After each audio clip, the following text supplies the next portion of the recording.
Usually, the three levels of prevention are primordial, primary, and secondary. Primordial prevention is prevention of development of risk factors, mostly at a community level. Primary prevention is prevention of the disease by controlling risk factors before the development of the disease process. Secondary prevention is after the disease has occurred and is mostly prevention of recurrence and disability limitation.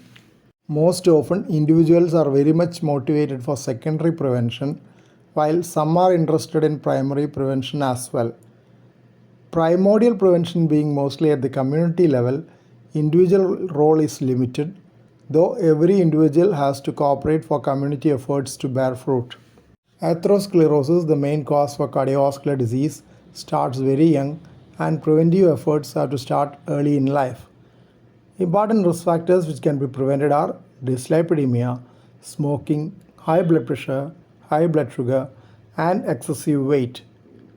PDAY research group studied data from about 3,000 persons between 15 to 34 years who had died from accidents, homicides, and suicides obtained from forensic laboratories.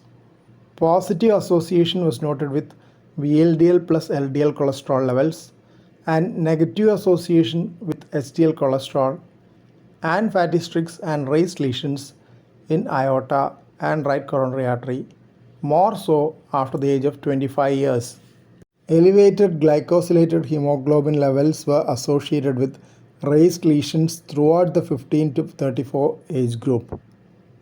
Body mass index was associated with fatty streaks and raised lesions in right coronary artery in males, but not in females. Smoking was associated with tripling of raised lesions in abdominal aorta in the 25 to 34 years age group. This study documented the need for long-range measures starting from early life for prevention of adult coronary artery disease. STRIP study was a longitudinal randomized atherosclerosis prevention trial in which repeated dietary counseling aimed at reducing intake of saturated fat from infancy to early adulthood was provided.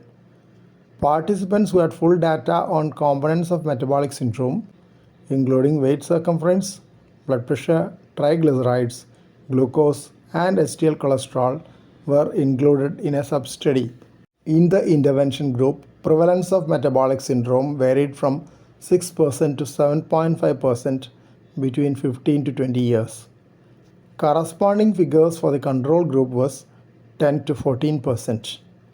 Among the components of metabolic syndrome, the intervention decreased the risk of high blood pressure in both males and females. Occurrence of high triglycerides was reduced in male subjects. There was also a statistically non-significant reduction in the risk of high waist circumference in the intervention group. It has been mentioned that the first 1,000 days of life, from conception to preschool ages, are a period of maximal developmental plasticity. Preventive measures during this period may provide the best possible trajectories for lifelong cardiovascular health. Interventions at a later date may produce inadequate physiological responses.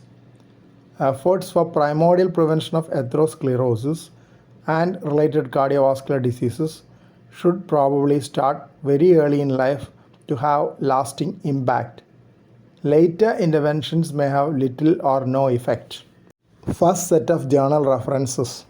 One more relevant journal reference. Thank you for watching this video. Please subscribe, like, share, and post your valuable comment below this video.